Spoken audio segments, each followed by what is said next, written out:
this movie is the darkest Batman movie that we've had right now. And when I say dark, I'm talking about like I can't see shit. I'm like, I'm kind of like, is that you, Batman? Who that?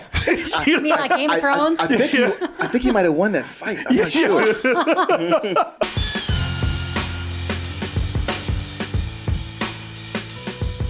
Everyone, do you enjoy Double Toasted?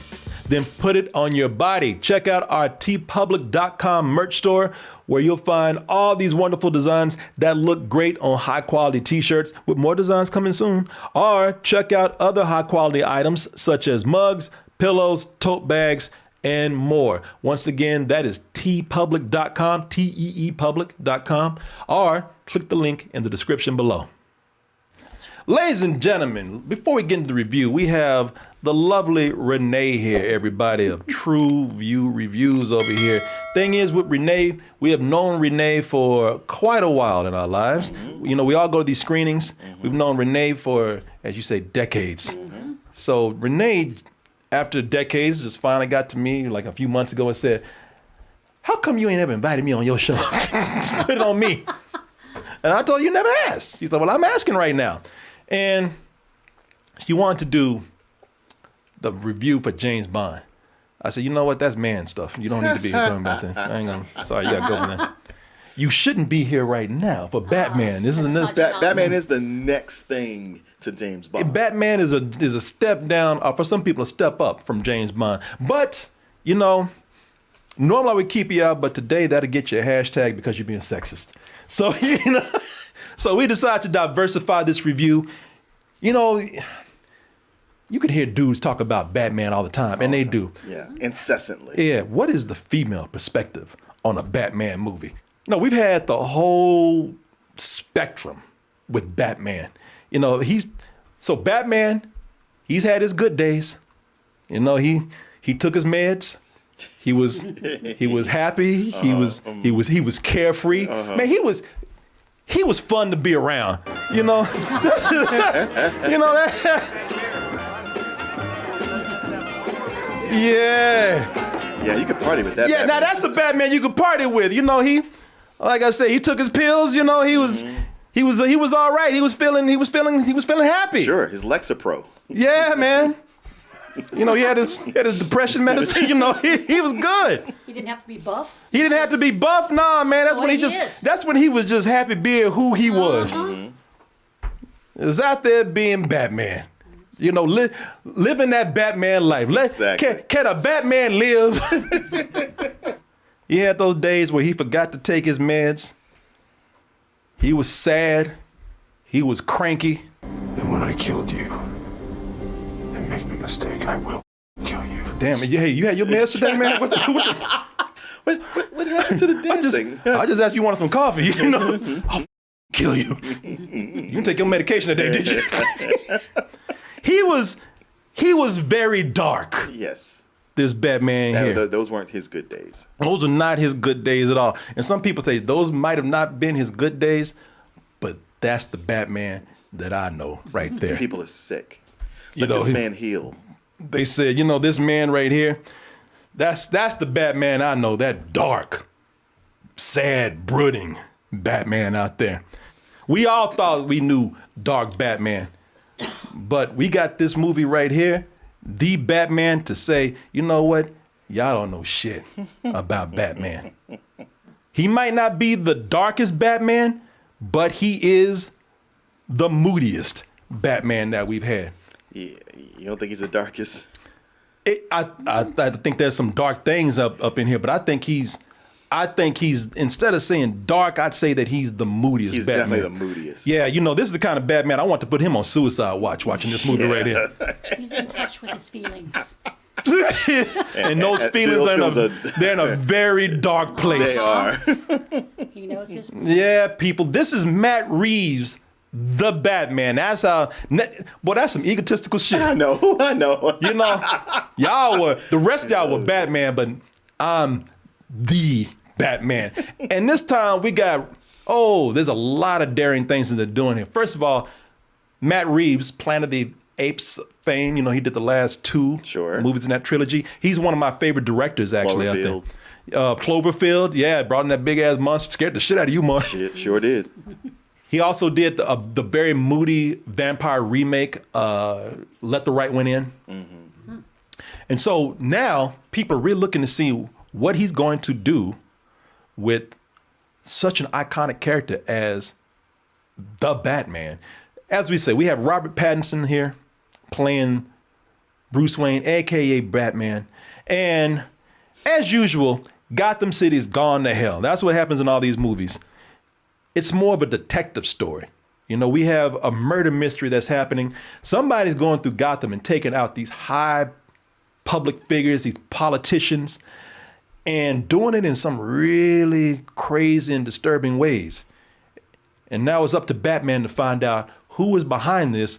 And yet, does he actually want to know? Because it turns out that this case hits a lot closer to the Wayne family legacy than maybe Batman would like to know. You know, your daddy was kind of a piece of shit. Hey, man, when you point a finger at someone, there's 3 more pointing back at you. Oh, and they are pointing at the Batman right now. Who the hell do you think you are? Your little cape and crazy ass costume over here.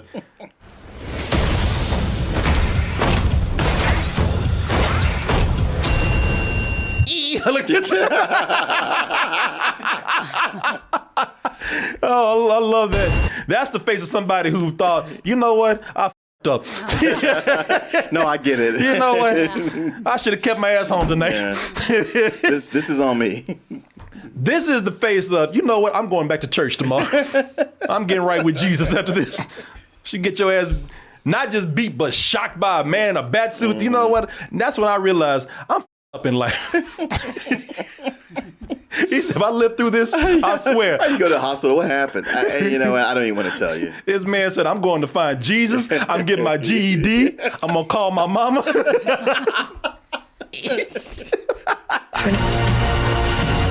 Who are you under there?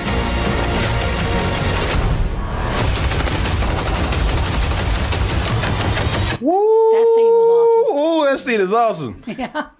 I like that scene right there. That's when he said, you know what? Darth Vader ain't got shit on this.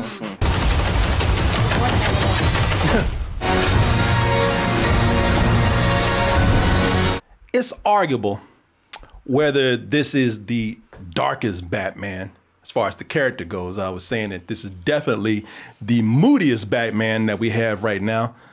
But I will say as far as the film goes, this movie is the darkest Batman movie that we've had right now. And when I say dark, I'm talking about like I can't see shit. I'm like, you know, I'm kind of like, is that you, Batman? Who that? You mean like Game of Thrones? I think he might have won that fight. I'm not sure. In addition to not being able to see a lot of things, it is a very dark looking film, but it is dark in tone and story also. I would say that this is probably, for me, you know, and again, you can argue this, but I believe that this is not only the darkest Batman movie, but this is the most disturbing Batman movie that we've had. You know, a good way to describe this movie is it's a man trapped inside of a PG-13 movie desperately trying to break out. Like he's pushing it every chance that he gets. Sure. It's a man who he feels trapped and he does not want to be here. And he's just sticking to that PG-13 rating as much and as hard as he can. You know, Matt Reeves is taking more notes from adult thrillers than he is from the comics with this. Yes, it's much more of a Seven meets The Godfather. I would even say that it's Seven. It's a lot of things here. It's a very disturbing take on Batman. It's Seven meets Zodiac combined with Saw.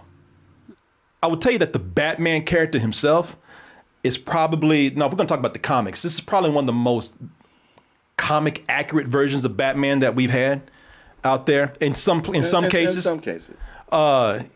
Some ways. He doesn't talk much, which makes him more threatening because he lets his hands and his feet do the talking more than he talks. That's what I was going to mention. There's Yeah. a lot less dialogue, and you don't need it if it's done right. No. And I tell you, it actually makes Batman more threatening because he don't talk. Like I said, he talks with his hands and his feet. Yep. So if Batman shows up, chances are you're going to get your ass beat no matter what. And they all know it. Yeah. Batman will show up and beat your ass just for taking up his time. Right. You know, he's like, listen, I'm here. I came across town. Something's going to go down, right? I got to crack some skulls, Yeah. or else it wasn't worth the gas to get over. Yeah, exactly. Like even if you don't fight back, you getting your ass slammed against a wall or something. You know, Oh my God, that's yeah, he's gonna interrogate you and just slam your ass to the floor or a table or something. So when he takes the mask off, the cowl off, and we see Bruce Wayne, he's still mad. Yeah. You know, it's, Yeah. As much as it's like, well, one is the mask and one is the real him. He's just like that 24/7. those boundaries are blurred right here. And you don't see him much as Bruce Wayne either. No. Yeah. He's kind of the same guy. Yeah, he's never left that angry, angsty teenager phase of his life. He's still there. And this is, and the cool thing about it is that, well, maybe it's cool to some people, maybe it's not. I think people are going to be split on this movie because, you know, there's certain things that they're doing, again, that we really haven't seen in any of these other Batman movies. Maybe the comics, but not the movies. And so that's going to make people come in and kind of be divided on it. Maybe not. That's what I'm just guessing right now. But, you know, looking at this is probably the first movie where Batman has talked more than Bruce Wayne. You know, and Batman already didn't say much. And that's not a bad thing. You know, it actually gives a nice, quiet performance from Robert Pattinson, who can do a lot. And we already, listen, this is not a guy they didn't get no dialogue because he can't say it or he can't act. No, not at all. Robert Pattinson is a great actor. And a lot of people just now, y'all are some punk asses, man. Y'all some fake bitches out there because a lot of y'all were talking about, man, that guy, he ain't no actor, that glowing ass vampire. Oh, he Batman? Oh, shit. Well, I gotta like him now. You know? But he's such a good actor that he's perfect for this role because Robert Pattinson can say a lot with just an expression, and I like that with certain actors. We don't need too much dialogue. We don't need a lot of exposition. We don't need a lot of story told to us, and that's one of the things I like about Matt Reeves here, and that's one of the things I really enjoyed about Robert Pattinson in this. Mr. Wayne, you know, you really could be doing more for this city. My God. I'm gonna continue this. Didn't say nothing when she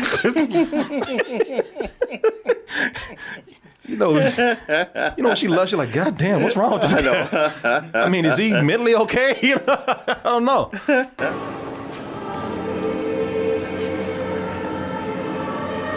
sorry. Excuse me, Chief. Can I talk to you? All right, looking at somebody like that, like a little boy, get your ass arrested today. Across the room, look at little boys like that. Hey, wait, what are you doing, Bruce? No. He's like me, an orphan. What's wrong with you, Bruce? Run my own goddamn business. My daddy died, okay? That's not what I asked you, man. But no, I want to tell you something. I'm stopping because that look right there is great, and I'll tell you why in a little bit. Excuse me, Chief. Can I talk to you?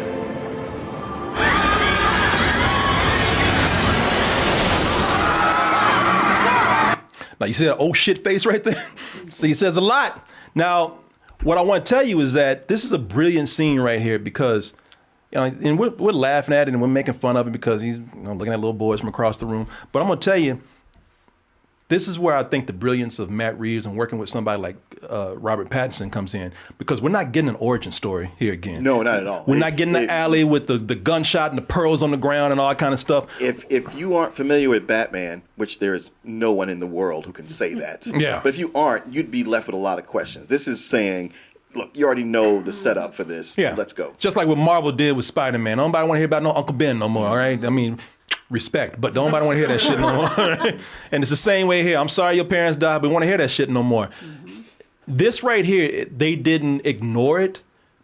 They just did it in a very subtle way. And I like that.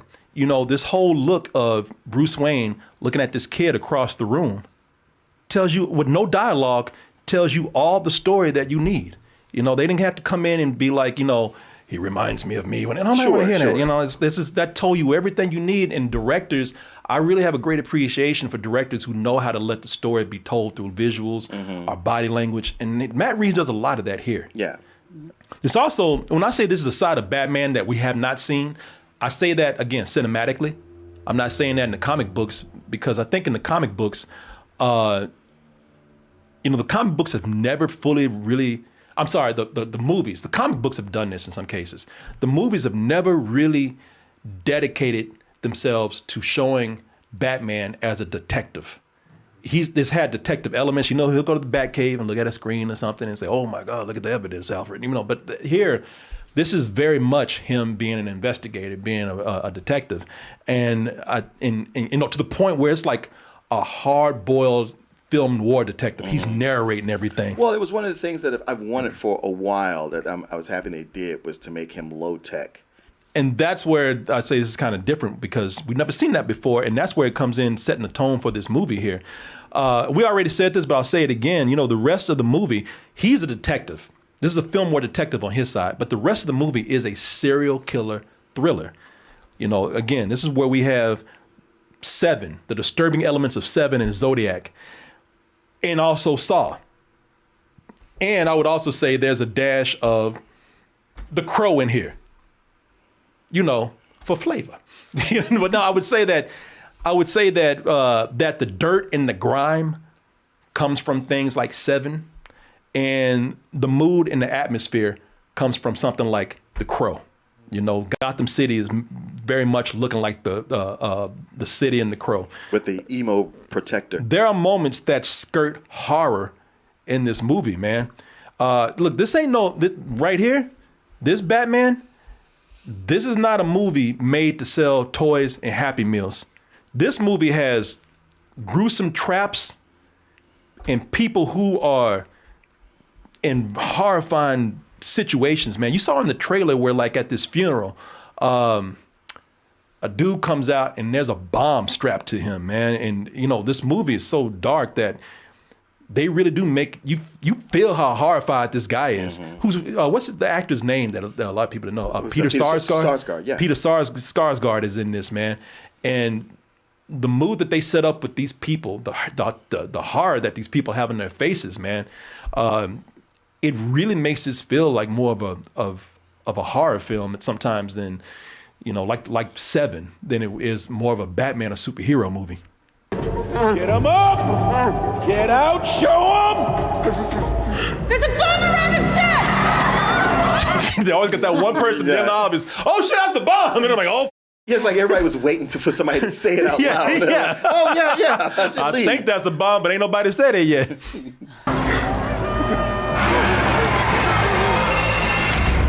the Batman.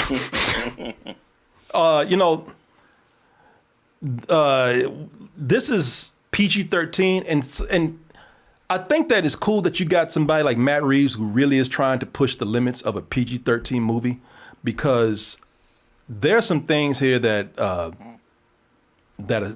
scary, man. Like I said, they're on the level of Saw. They got a trap where a man is about to be eaten alive by rats. You have people who are duct taped and suffocated that way, man. It's a lot of, again, there's a lot of stuff here, a lot of disturbing imagery and situations that happen. And you would think that being PG-13, that it would actually kind of limit that. And that's not true, man. This is something I always say. I like when people are able to go in and be given those limits. This is a guy who wants to make a rated R movie. He had to make a PG-13. But I would say that sometimes in this movie, like the images of the rats, are seeing this right here. There are a lot of times my imagination is running into far darker and worse places. Yeah. Looking at this, and this is really proof that for people who always say that you can't do this unless it's rated R, that's not the case. I've said over and over again, you can do a Punisher movie or a Punisher show that pushes a hard PG-13, and I think that this movie here shows it, because this really is a rated R movie. There's going to be a rated R cut of this coming out. Yeah, I honestly didn't even realize it wasn't rated R the whole time I was watching it. Well, Renee, you got anything you want to add here? Actually, in talking about all this, I have a coworker that was asking me if she could take her son to see it, and I think I just realized he's like 6, and I'm going to tell her tomorrow. Ooh, no. This is not Joel Schumacher. Batman. This is hardcore. If you want, if So- her son wants to grow up being a Batman That's villain, right. yeah, go take her to see I'll this. tell her that tomorrow. But no, I thoroughly enjoyed this film because I love films that don't have a lot of dialogue, and you can tell the actors are really good. They don't have to say everything. You can emote what the director wants you to think. That's awesome. I will say, because I'm sitting over here praising this movie for a lot of things that it's doing right. Now, this movie is, and we said this, and a lot of people been real excited. Boy, I can't wait to see the Batman. I'm going to see this shit Friday. Man, I got my 3 hours. Yeah. Shit, what the? Who the hell Batman think he is? It is 3 hours, people. It's right under. Now, it's a little bit less with the credits at the end. And But you guys stay for the whole credits now. Yeah. Marvel has trained you. Whether something's happening or not, you will stay. Well, let's save people some time right now. Is there a post-credit scene? I asked Corey, we were sitting in the theater, I was like, think there's going to be anything at the end? And I go, no, this is DC, not Marvel. I walked out because I said, if there's an end credit scene, I don't even want to see it. It's been 3 hours. I'm Yeah, done. first of all, I've been 3 hours in this cold ass theater. Oh, It was freezing. in Hell there. yeah, shit. They should have had. I thought Mr. Freeze was gonna be in the movie because that shit was so cold. And I went out and asked them to make it warmer, and it didn't happen. I did too, and they told me straight, like they told you. Okay, f- you. I said, do you have a heater? Yeah, It in our ain't office. on. Yeah. Well, that's the thing. In 3 hours, you should be able to say everything you got to say. There does not need to be something after the credits. If you No. ask, first of all, if you ask me, this did not need to be 3 hours. I agree. And I'm glad that they did not put an end credit scene on here because it's not that kind of movie. We don't need that. It's just a fad right now to do that, and it really diminishes. If they did it in here, it diminishes the film. So you don't have to worry about an end credit scene. It's already been close to 3 hours. Take your ass home. You don't need to be there no more. But unless you just like reading that much, fucking nerd. No, but it can seem slow at times, man, because it's a slow moving film, and sometimes that's a good thing. It's making this feel like the most real Batman. For me, this feels like the realest Batman yet, because as he's going around trying to find these clues, he has to work. This is early Batman, y'all. This is a very messy early Batman. He still needs the help of some others to get in and out of situations, and he's working closely with. I don't think he's commissioner yet. No. He's a lieutenant. The Lieutenant Gordon, and I think he's played greatly by Jeffrey Wright. I'll talk about that in a little bit. That's a great casting decision right there. But this is the procedure. He plays an investigator. He has to run deep with cops, which means sometimes going down and just, hey, ain't no way around this, Batman. You're going to have to hang out with these cops and get dirty just like us. Well, as you brought up earlier, he's a disturbing figure in this. So when he comes down there to an evidence scene that Gordon has let him on, and the other cops are like, The hell are you doing? What are you doing? He can't be here. And normally, throughout Batman's history, when he's at the cops and cops are giving him grief, you always feel like, man, you cops need to let him do his job. But watching him here, where it's more realistic, you're like, yeah, he ain't supposed to be Man, here. his big ass is in the way. Sometimes. I'm just going to tell you that right now. His cape is getting all over evidence and like, everything. Gordon, what are you doing? You're going to get fired. Yeah. One of my favorite scenes in the movie is Batman trying to get out of the police station. Oh, yeah. It's because the thing is, he's sticking with these cops, and he can't do that, smoke bomb shit. He just throw it down, try to get away because the precinct is small. He's surrounded by cops here, man. And he's crazy enough to think he can fight them all. Yeah. So all he can do is run. And when he does that, it feels real because he's running. He's just pushing people out the way. Yeah. I tell you what, he looks like a dude at Comic-Con who's running from security. He's just, move! Mom, start the car! And it looks great, man. It makes Batman feel real because it's Batman being vulnerable. Mm-hmm. It's Batman panicked. Mm-hmm. He's like he really doesn't know what to do at that moment. And that scene is just great because it establishes a lot of things. It establishes how early this is for him because he is panicked. It establishes the relationship with him and Jim Gordon, man. Mm-hmm. And like I said, it just puts us in a situation that we have not seen Batman in before, which makes him feel even more grounded than the Christopher Nolan Batman. What's going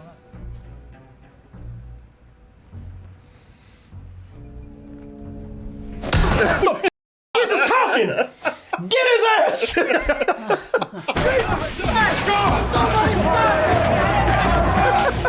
Move, bitch. Stop, he stole something. shit. Yeah, he looks scared, man. Yeah. You know, we're used to seeing Batman be all confident, you know, and I like that we still can use gadgets like the grappling hook. Sure. And still make it feel like it's entirely real. Yeah. Because I can tell you, if that was real life, he would have shot that grappling hook and that chunk of wood would have came down. He was Oh, like, I know. Or it would have gone up and just come right back down again. Like, have to rewind it and try again. I've seen Mythbusters. Yeah. Hey, y'all. Yeah. Just play. You know, with this Batman, everything is dark. Everything is dingy, including him, his house. The Batcave is a mess. So, you know, it is a Batman that doesn't even feel organized yet. He's just an angry guy who's trying to find his way. That's what makes the emo Bruce Wayne work, I think. He's a character where he's meant for people not to get close to him. And and I think that's the one thing that does work with him being so sad and being so depressing as Bruce Wayne. You know, he's early on still, he hasn't understood that I have to actually put up a front. I'm just mad all the time. I haven't got out of that mood yet. And plus, you know, with me just starting out, I'm not 100% confident of what I'm doing. It doesn't work all the time, but it does. I understand what is being done here. And, you know, he actively pushes people away too. That's one of the things that made it work is that even the people who were closest to him, Alfred wants to take his belt off and whoop his ass so bad. Alfred, who's played, again, all the casting in here is great. Andy Serkis, who plays Alfred. Sure. Andy Serkis is great, man. First of all, Andy Serkis is an awesome actor anyway. Yeah, but this Alfred seems like he could whip his ass if he really he wants to, because really, you know, a lot of times Bruce Wayne is pulling that, you can't tell me what to do, you ain't my daddy. And Alfred wants to be so bad, like, I'm your daddy right now, bitch. You keep talking that shit to me, look, Bruce, you can make me do something, man. And I know you, Batman. So I don't care. Right? I ain't scared of All you. those years as Gollum paid off. Yeah, bitch, I'm Alfred. I don't care. But you know, again, this is a dynamic we haven't seen on screen between Alfred and Bruce Wayne, sure. Where even Bruce's biggest confidant, Batman's biggest confidant, even he doesn't know how to treat him. Counting friends at Wayne Enterprises are coming for breakfast. Here. Why? Because I couldn't get you to go there. It won't be long before you've nothing left. I don't care about that. Alfred like, I mean, you sign my checks, but yeah, exactly. This pays for my salary. You like your little fancy computers, don't you? Yeah, I was gonna say, you want your gadgets? You better get busy. You know, I can tell everybody you better. Oh, okay, all right. I'll spoke out of turn. You know, I can kill you. You know, we really get to know the character more through narration, and I don't think that works all the time. You know, this is a character where, as I said, there's not much of a story arc here with him. Even in some other Batman movies, we saw him like, well, you know what? At the beginning of the movie, like, oh fuck, what am I doing? And at the end, he's like, now I am Batman. They got that Batman signal. He goes flying away. We don't get that here. And plus, I don't think we should rush into it. But I do think like there is a little bit of shorthand here with the narration, because I told you how this movie can be done with the, you know, scenes where there's just a lot of emotions and a lot of expression, a lot of body language.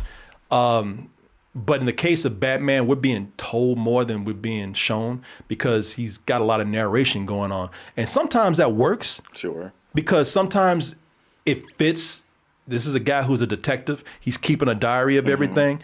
And plus, in detective and film war movies, there is a lot of narration that's going on. Sure, you expect that. You expect that. And that's cool. And then there's times where the narration just sounds like he's a 14-year-old goth girl writing in his diary, you know? Kind of fits, though. Yeah, well, he is a 30-year-old teenage girl. Yeah. You know? Everyone is great, and you know, and I like Robert Pattinson, but when I'm saying that he doesn't work 100% in the movie, I do think everybody else does. And the real heart of the movie for me came from Catwoman. Yeah, I was surprised by how much I liked Catwoman in the treatment, because at first I was like, Zoe Kravitz, she's a little nymph. How is she gonna beat anybody's ass or be Selena Kyle? But I love the treatment of how they decided to work her into it. Yeah. And, never call her Catwoman. No, they never call her Catwoman. She's always Selena, which is Selena Kyle's her real name. She's got a real motivation to be here and for what she does. Yeah. I will give Matt Reeves this. He's changed some of these characters, made them more grounded, made them more realistic. But just like in the best cases of the Nolan films, he gets the essence of the characters down. But then there's a little added element that makes them something of their own. With this, we get the cat burgling, we get the flirting, we get the fighting with Batman.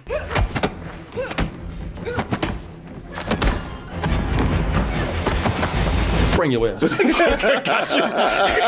It's just like catching a real cat. Yeah, I know. Come here. Yeah, come here. Yeah, come here. You're going to take this bath. Boy, he didn't turn on, don't know what to do.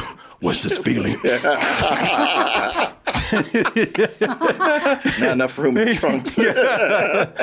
Stay dark, Bruce. Stay dark.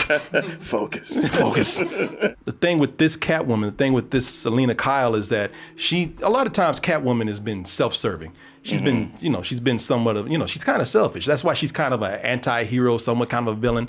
But this Catwoman, she's not out for herself. She has the interest of another person in mind, other people. She's really doing what she does because she cares. Sure. And she actually wants to get back at other certain people. So, I thought that was cool, man. She's Zoe Kravitz as Selena Kyle or Catwoman here. She's really the heart of the movie. I thought so too. I got excited every time she came on, and she's not dropping cat puns. She's not referring to herself as a cat. Sometimes, yes, she is. I'm like, that's some of the dialogue I didn't like. She's like, you and me, the cat and the bat. Or sometimes you're like, meow. It's like, okay. The fan servicey things. Yeah. The Riddler who is behind all the crimes, who's doing these gruesome murders, played by Paul Dano. And I gotta tell you, man, again, this is perfect casting. Paul Dano is very creepy. Paul Dano's creepy anyway. Just doing anything. Shit. Paul Dano playing with puppies is creepy. Yeah. It's Paul Exactly. Shit, Paul Dano just walking to his car is creepy. Paul Dano, man, let me put a picture of Paul Dano because I didn't want to spoil anything for y'all. That guy raped me. I wasn't even in the country at that time. Yeah, but you look like you did something. Yeah. Go sit down over there.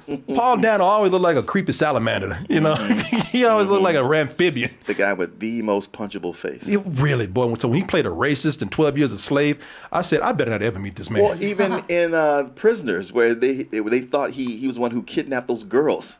I was like, yeah, get his ass. I was like, yeah. I said, you know what? I don't think he did it, but he looks like he did. He looks like he did. Boy, but I mean, when he was that racist, I know. I was like, man, he looked like an old racist amphibian. I was like, I was mad. But great casting, man. Paul Dano, we're joking around, but Paul Dano is a great actor. Oh, he is. He really is. Yes. No, if you haven't seen this movie, what was the one where the character he wrote came to life? Oh, I know. I was trying to think of that too. Ruby Sparks. Ruby Sparks. Yeah. Yeah, he's excellent in that. So he's great. He's detestable in it too, though. Everything he's in. I mean, it was only a matter of time before he played a crazy ass serial killer. Swiss Army Man. Felt sorry for him until you get to the end. And you're like, you goddamn creep. I thought this was the one. I mean, listen. If you cast Paul Dano, he's going to be a creep. I mean, that's just how it is. That's it. But in this, I love this take on the Joker. I mean, not Joker, but we'll talk about that in a little bit because it eventually gets to that point. But I like that. Okay, so, I love this costume. This sex gimp thing that he's got going on. I just spent the whole movie going like, that looks so hot and sweaty. How are you doing this? And that's perfect because that's why Paul Dano's always moist. He's wearing shit like that. But I like the take on this, man. He does have a question mark somewhere on his outfit, but I like nothing against these other roles right here. I love the traditional Riddler, man. You know, the tights or the suit with the question marks all on it. And he's, you know, and this character has always played kind of crazy too. He's always been kind of eccentric. But I like that Paul Dano's come in and played it like a true serial killer, like the Son of Sam or, you know, or John Doe from Seven. Sure. Or like Jigsaw. You know, it's really a great take on that character, man. His riddle game was a little weak. Yeah, Martin's like, as a man who has 2 little girls, I know these jokes are all these riddles right there. But there's been plenty of Batman stuff where I'm like, damn, I cannot get that when Batman gets it. I'm like, how did I not see that? But with these, I was like, I know what that is. Yeah, I got that one. Martin playing a puzzle game with this. Martin solving those riddles and the movie just stops really like, will you shut up? Let him answer. I ain't talking to you. Go on, Batman. Come on, Batman, you can get this, you dummy.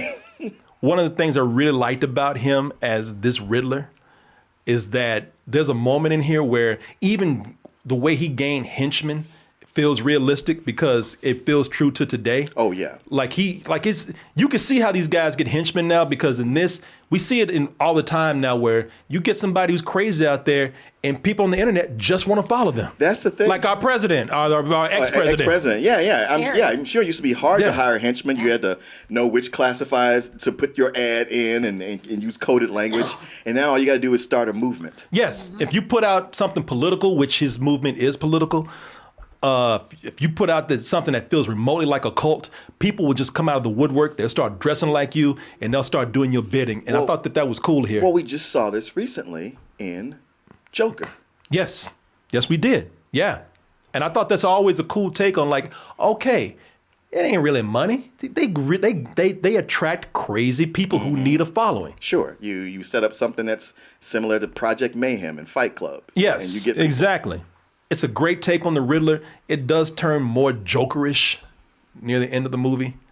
Again, you know, I don't know, maybe Riddler does go off like that in comics, but it just felt like, all right, you know what, you are. They try to keep them separate to make a distinction between the two. Yeah. Well, I thought here is like, all right, you're just the Joker now, you know, but cool. I mean, we're at the end of the movie, whatever. Colin Farrell, I know everybody wants to see this because first of all, that makeup job is amazing. I never look through the whole movie. I never once said, man, that's just a bunch of rubber. No, it felt natural. And the thing is that he's not in the movie much. So if you come in here wanting to see Colin Farrell as the Penguin, Oswald Cobblepot, and he might have a different last name because they did change some of the names to not look as stupid or comic bookish, you know. Like there's no Edward Nigma. I think his name is like Edward Jackson or something like that here, you know. I don't know because at one point he uses a pseudonym that's Edward Nigma spelled backwards. Okay, because they do call him something else in the movie, so he does have a different name. Maybe his pseudonym came in. But they don't ever say Cobblepot here, but his name is Oswald. And he's not in the movie much, but he is getting he's getting a HBO series. He's getting his own series? Wow. The Penguin's getting his own series, man. Okay. Well, it worked for Peacemaker. Yeah, hey. They said, shit, we got Colin Farrell. We ain't wasting this shit. Sure, but that's Colin Farrell having to get in the makeup chair every time. Yeah, that's happening to him to get a check, too, every time. Now, I think they're going to start building up the Villains with the Penguin show. Oh, okay. So you'll start. This is where we'll start to see hints of as always in these Batman stories. We start out with the gangsters running things, but when Batman comes in with his crazy ass, everybody's like, okay, well, we got to step up our crazy game too. Well, yeah, hey, but it worked with Gotham. That was the thing in the early season of the show where I was like, I don't know about the show, but the Penguin, I was like, man, I cannot stop watching this guy. Oh, Colin Farrell's a great actor, and he is great in this, man. He really is, and you do want to see more of him. I'm glad they want to see more. Yeah, and I'd rather have it that way. I'd rather them show me this character and make me want more instead of this character getting on my damn nerves after a while. Sure. So I'm eager to see what they're going to do with that series. They might not happen. I don't know, but they did say there was an HBO series of this character coming out at some point. We already talked about this with you, but man, what a great casting choice in John Turturro. John Turturro as Falcone, as Carmine Falcone. You know, they don't, they're not showing a lot of him in the trailers, which is good because he's got some great scenes in here, man. And what they do is, I don't like when they tie these characters too much into Batman's history or Batman's background. But I don't either. But and I just talked about that with Batman the Phantasm. I didn't like how they tied the Joker into, people's past too much, because the Joker is such a mysterious character and wild character. I love the unreliable narrator with that. But with Falcone, that character is just cool. And John Turturro is just such a great actor. And being that, I could see how this guy who runs the city, how he could be tied up with some of the most powerful people in the city, such as Bruce Wayne, or his Waynes. parents, or the Wayne family. Thomas Wayne. I could definitely see how this guy could be tied in with them, because this is a guy who's going to want to have the most powerful people in the city in his pocket. And John Turturro as Carmine Falcone, awesome casting. Without the one guy in the city more reclusive than me. Thought you'd never leave the shoreline. His father saved my life. I got shot in the chest. Right here. Shit, Batman wants to shoot him so much right now. But take my father's name out of your mouth. Yeah, it was really cool how they had a Batman return to the scene as Bruce Wayne. A lot of people didn't know that they were looking at the same person. I thought that was pretty fun. And I didn't mention this, but man, Jeffrey Wright as Jim Gordon, who will eventually become Commissioner Gordon. Oh man, this guy is so great. That casting fits so well, and not only that, but this Jim Gordon, he's just a little more cool than all the other Jim Gordons, because there'd be points where he's hanging out with Batman. He's like, I don't even know who you are, man. I was like, all right, I see you, man. I mean, Jeffrey Wright he's great in everything. I just felt sorry for this Jim Gordon the whole time, because it seems like Batman was constantly having to tell him stuff. I'm like, what? Him? He's dirty too? Oh, like, yeah. Come on, man. Yeah. At some point, you got to catch up to this. Yes, everybody you work with is bad. I got to hold your hand through it all. And it's almost like he was looking at me. He's like, yeah, everybody's dirty, and if you up, I'm gonna be on your ass. Right. The movie, and I don't mean this in a bad way, because I don't believe in just every movie having to be, a constant roller coaster ride. It doesn't have to be, every minute fun and adventure. This man made a detective movie, a serial killer movie, and the movie fits right on that. Some people might go into this knowing that it's Batman. And in this Batman, I can't say, and I'm not saying this is a bad thing, I can't say it was fun. I can't say that it was a joy. It's very dark, it's very grim, and it's very slow. And a lot of people are not used to seeing that in a Batman movie. Now, that's not to say that it's totally devoid of action. There are plenty of action scenes in here, and they're fun. You saw one of the action scenes in the trailer where they keep showing you that car chase with the Batmobile.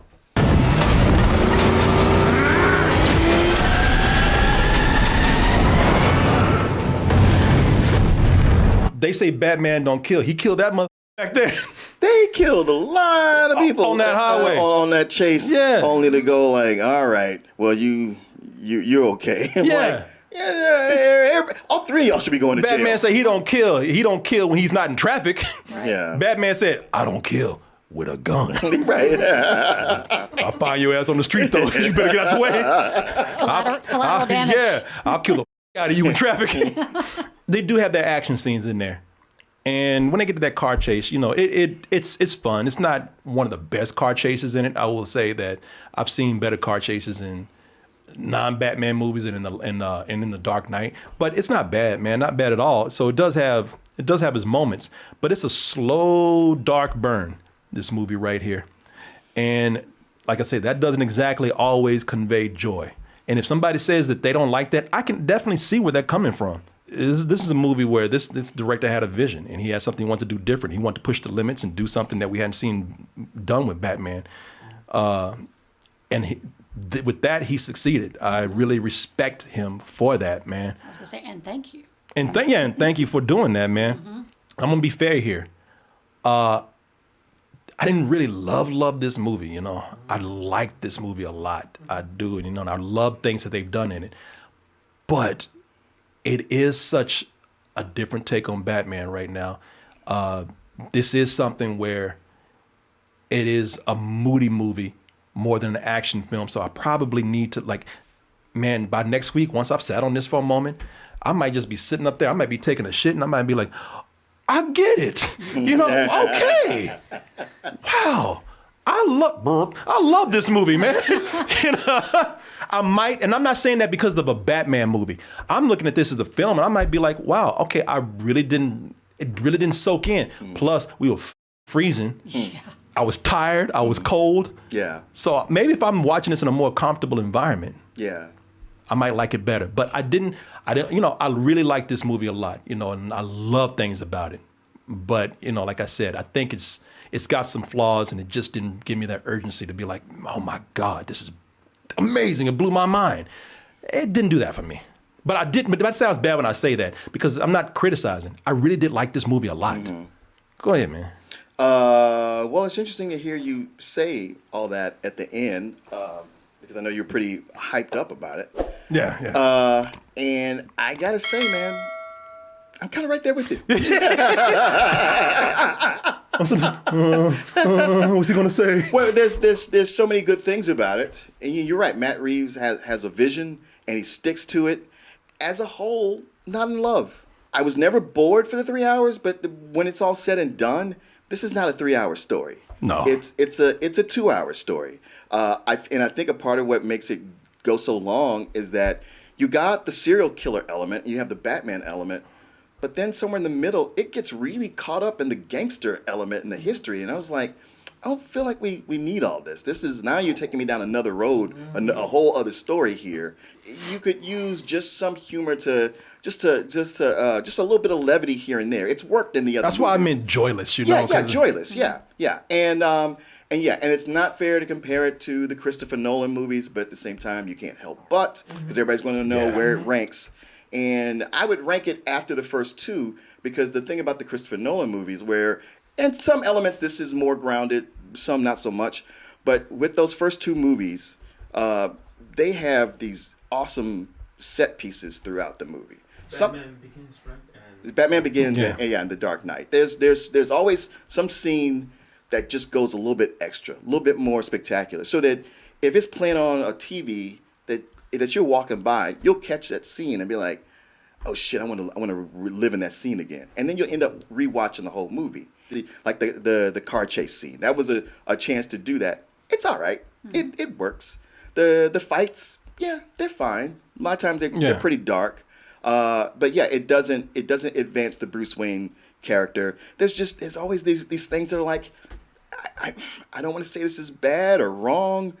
It's just not that thing there that makes me go, wow, can't wait to go see this again. This is so good and it's amazing in certain parts that I want to see them actually do another one. I think with another one, they have the opportunity to really take it places, because there's a bit of a character arc, not a lot, but there's some.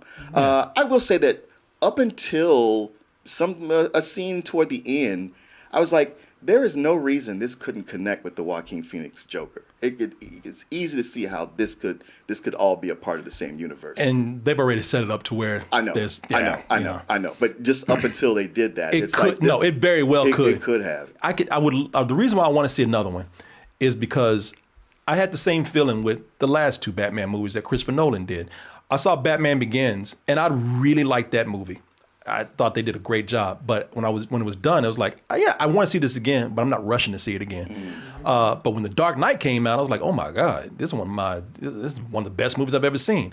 And so that's why I'm saying, I'd like to see what they do now that they've established this world, and Matt Reeves has, if this movie's a hit, Matt Reeves has the confidence, and the studio, and the studio has confidence. So now maybe we'll get that Dark Knight Returns.